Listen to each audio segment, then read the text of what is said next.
The length of this line here is an inch. We can check it with a ruler, and there we have it. It's 1 inch. We know that 12 of these inches make a foot.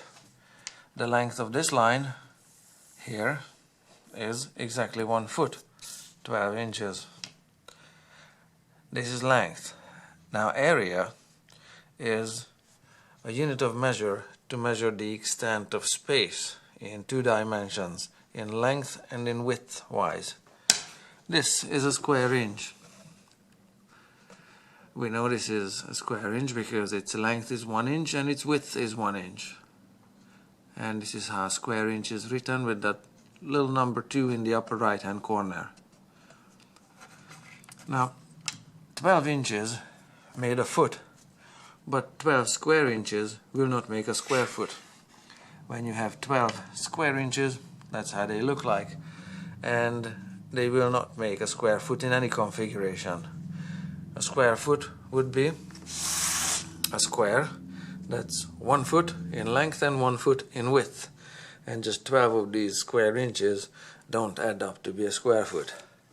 For a square foot you need 144 12 rows of 12 square inches to fill a square foot.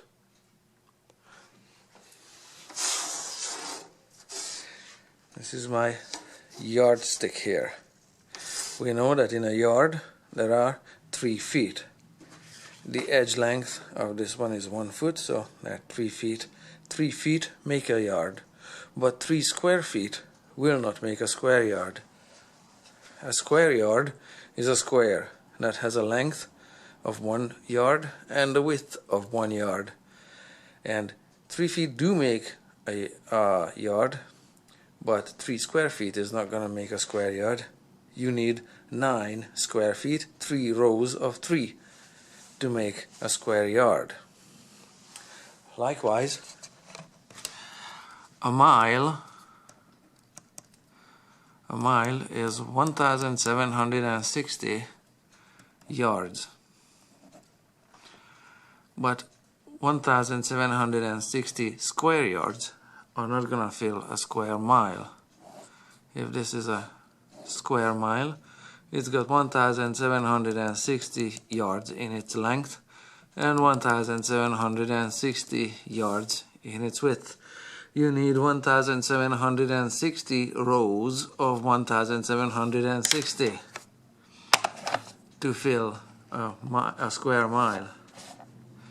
If I get this calculator here, 1,760 times 1,760, that number, I need 3,097,600 square yards to fill a square mile. 3,097,600 square yards to fill 1 square mile. Now, if you don't mind, I don't have a square mile in the classroom, so we just did the numbers.